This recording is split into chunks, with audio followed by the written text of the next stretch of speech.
Hi guys, welcome back to the channel. I'm the Model Horse Maniac, and today we're going to be looking at the big one. We are going to be looking at Breyerfest 2025 speculation. What are going to be the variations? Are there going to be any micro runs? What surprises could Breyer throw at us? It's their 75th anniversary year, so God knows what Breyer is going to have in store for us.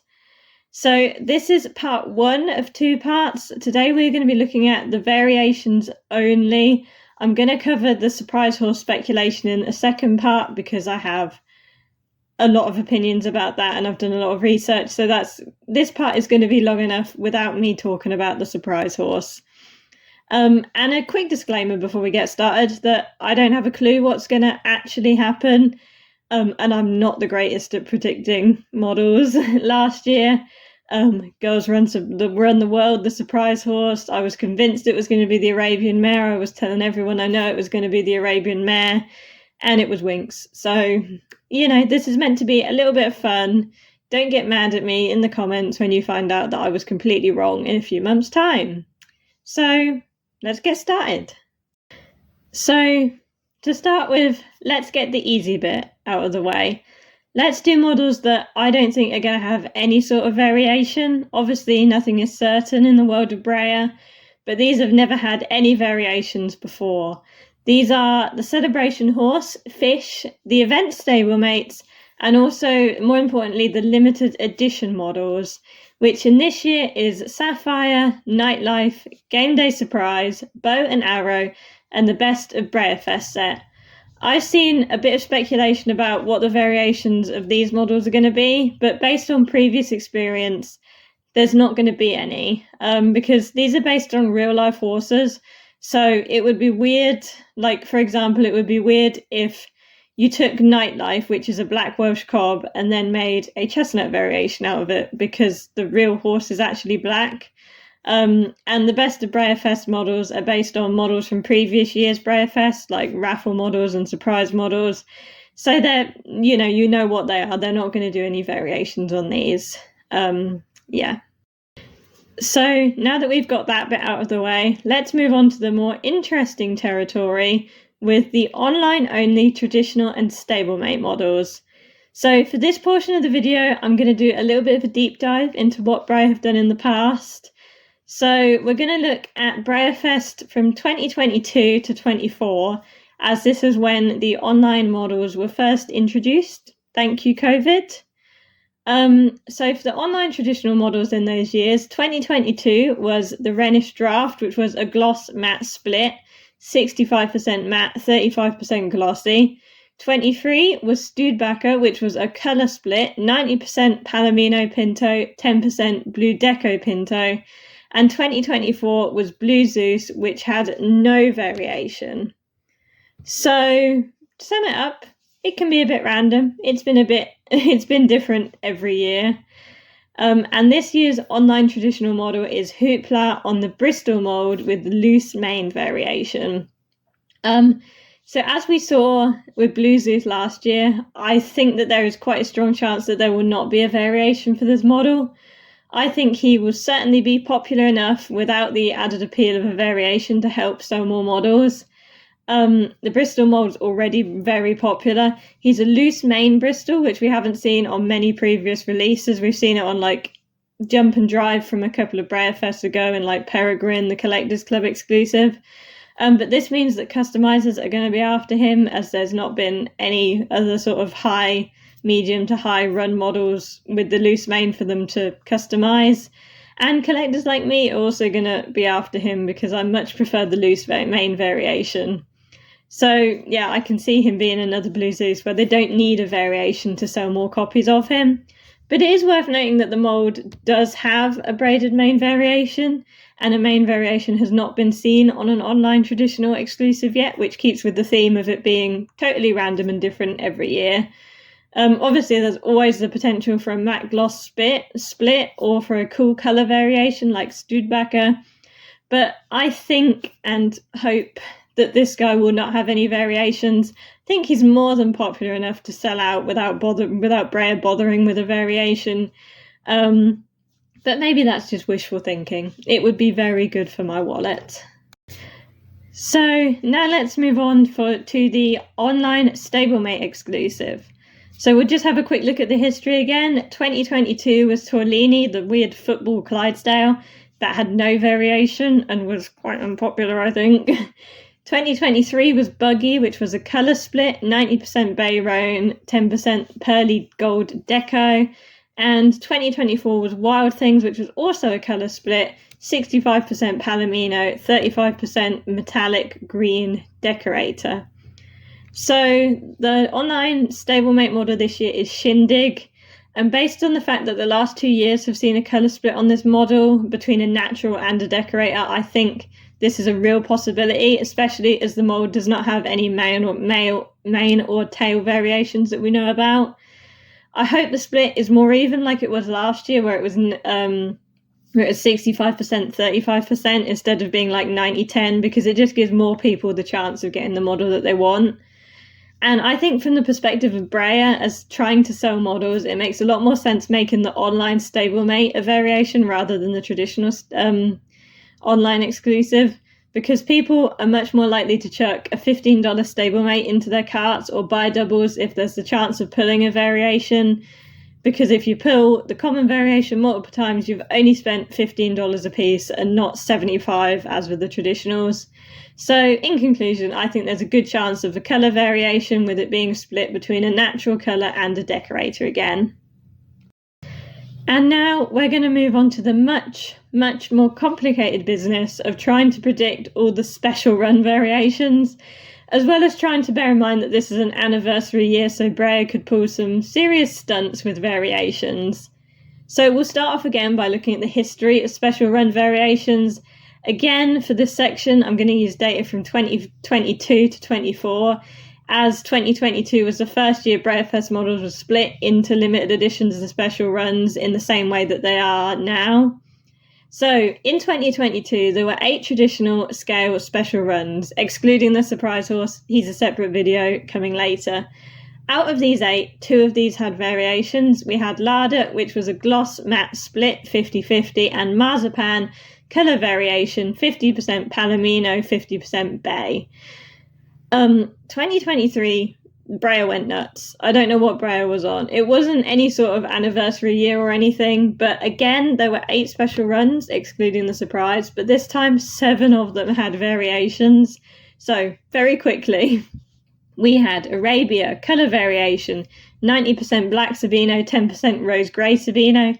Jump and Drive, loose mane, braided mane variation, 50-50 split. Penatine, colour variation, 90% dark brown spotted, 10% metallic colour shift. Scurry, colour variation, 50% Bay Tobiano, 50% Perlino Tobiano. Speos, colour variation, 90% chestnut, 10% metallic colour shift again. Surrey and Axel, really weird one. They've never done this before. Foal mould variation, 50% action stock horse foal, 50% standing stock horse foal. And Wells, matte glossy split, 50% matte, 50% glossy. And thankfully in 2024, things went down to being a little bit less crazy again. 8 special runs, but this time 3 variations. There was Can't Hold Us Down, which was a colour variation, 35% white brindle markings, 65% brown brindle markings. Sorry Not Sorry, which was a matte gloss split, 35% matte, 65% glossy. And This Is My Fight Song, which was a mould variation. 65% were the mould that we'd seen before with the stand, and 35% were without the stand. So I think we can probably safely say that 2023 was a crazy year, and they're unlikely to do the same again. Although anniversary year, who knows? I certainly know as a collector it was a bit much having this many different variations. And as a member of the general public, I think it would also be a lot to take in. It also creates so much more work for Breyer. So I think we'll probably go with the assumption that there are likely to be 3 or 4 variations, with 4 being the average for the last few years. Again, there are 8 special run models, excluding the surprise this year. last year's variations being split 65%, 35%, I think seemed to work pretty well because it allowed most people the chance to get the variation they wanted without having to sell any vital organs to pay for it. With it being the anniversary year, I do have this idea of the variations being party themed and maybe similar looking to like Pollock from 2021. Another note to bear in mind is also that for 2014, it was the 25th anniversary of Breyerfest, and they did these Silver Charm Deco micro runs of 25 pieces within the special runs.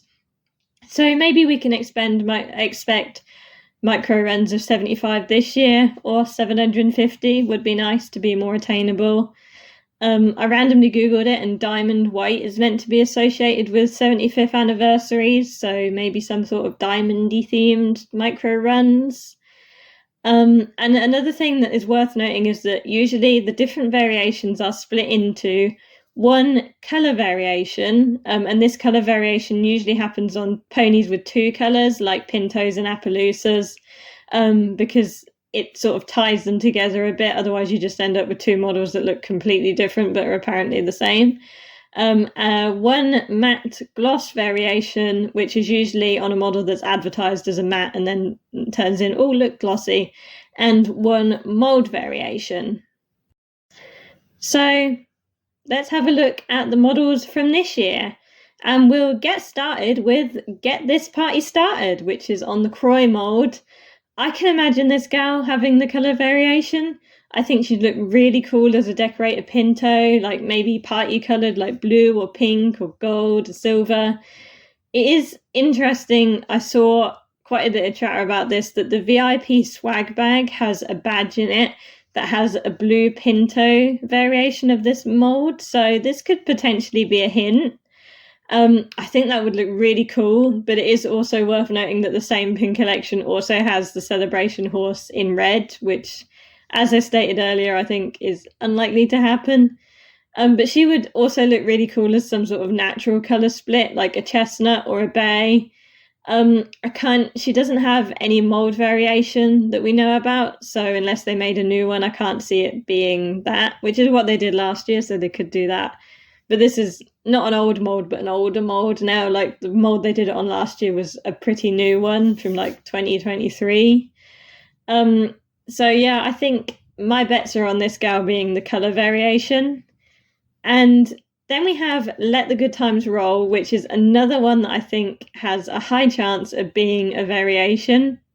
So there are only two models in this lineup that we know about that have mane and tail variations that they can play with, which obviously increases the likelihood of it being this model. So we have the loose mane variation, which is seen here, and also the braided mane variation.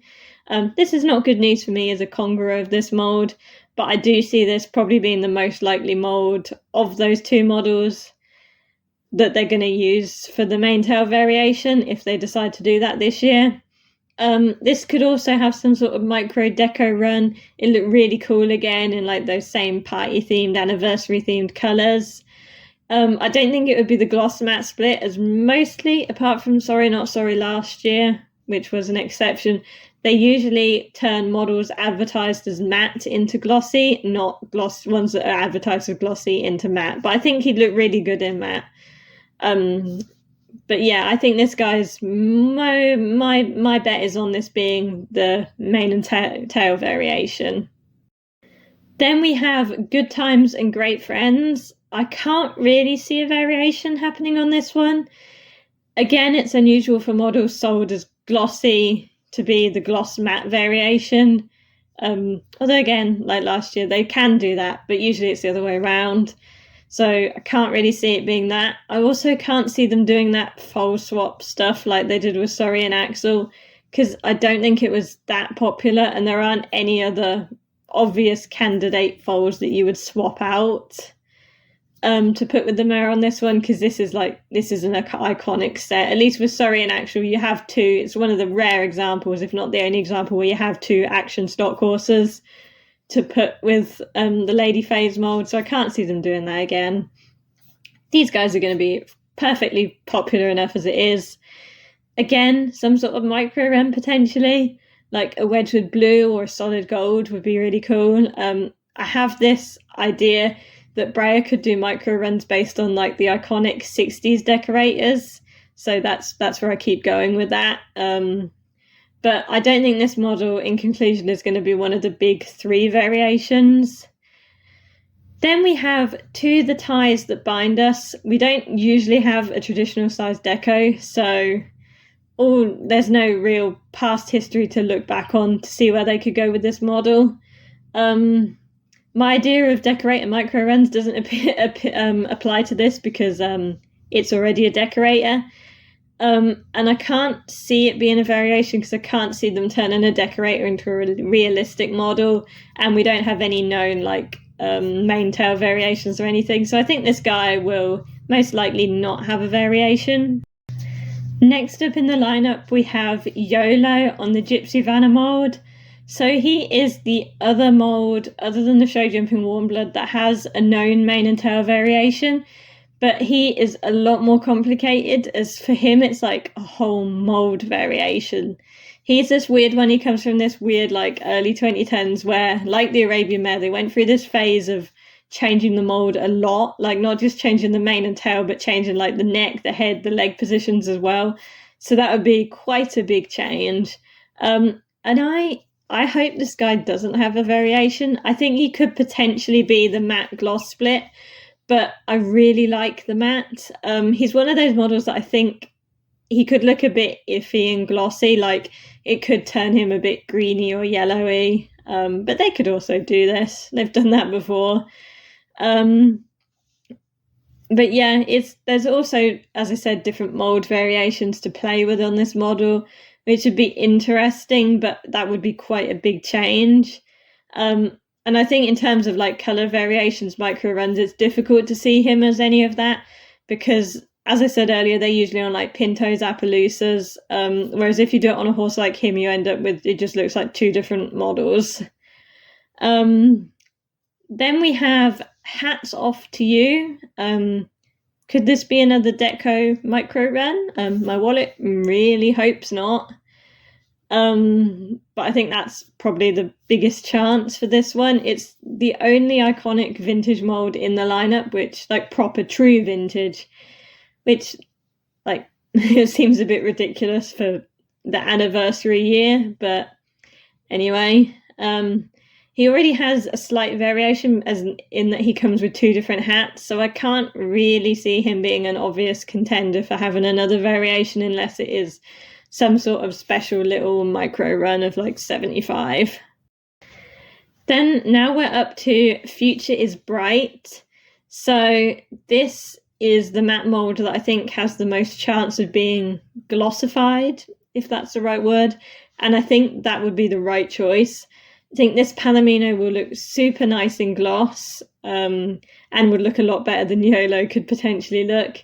It could also be the main, I didn't realise this until just now, but this could also be the main tail variation, although it would be a bit odd because we first saw this mould with a roached mane in the Premier Club, and this is the first time we've seen it with the loose mane and tail. So it would be weird for them to like introduce it as like, oh look, new shiny long mane and tail variation, and then have half of the run be the roached mane from previous. So I think this will most likely be the gloss matte split. And finally, we have the non-equine special run, which this year is Life's a Journey. I don't really see this one having any sort of variation, but it would be nice for collectors of the mold who haven't seen it for the past 30 years to have 2 to collect instead of 1. But personally, I can't see it being a gloss matte split or mold variation or anything. So I think he'll probably stay how he is as well. And with that, we have looked at all the special run models from this year. I'm sure I'm going to get a lot wrong, but surely in all these predictions, I've got to get at least 1 right. And I'm going to put a little chart on the screen to show what my predictions are. So you can judge me later or now if you want. But in conclusion, I think we can see a lot of variations with special runs this year. I think every model has some sort of potential, and with it being the anniversary year, I think Breyer can go nuts again. Like the next big anniversary year they have really is 100. So yeah, I think they could go it could be a bit wild. I think we'll have the normal variations, like the 3 normal ones, the matte gloss, the mold, and the colour, but also potentially some sort of micro runs, which I hope, if they do that the smaller runs are like 750 pieces instead of 75, is it gives so many more people the chance to own these models, which is still going to be really rare. Like 750 is still not a lot of models when you consider they're runs of thousands. So with that, if you've watched it this far, you're probably going to enjoy the second part, which I'm now going to go film, which will be up in hopefully a couple of weeks' time, where I'm going to be exploring the surprise model and what could that be. We're going to look through all the molds and see which I think are the highest probability of being the surprise this year. And we've got no hints from Breyer, so that should be interesting, and I'll be wrong, but oh well. So thank you for watching. Remember, like, comment, subscribe, let me know what you think, and I'll hopefully see you in the next video.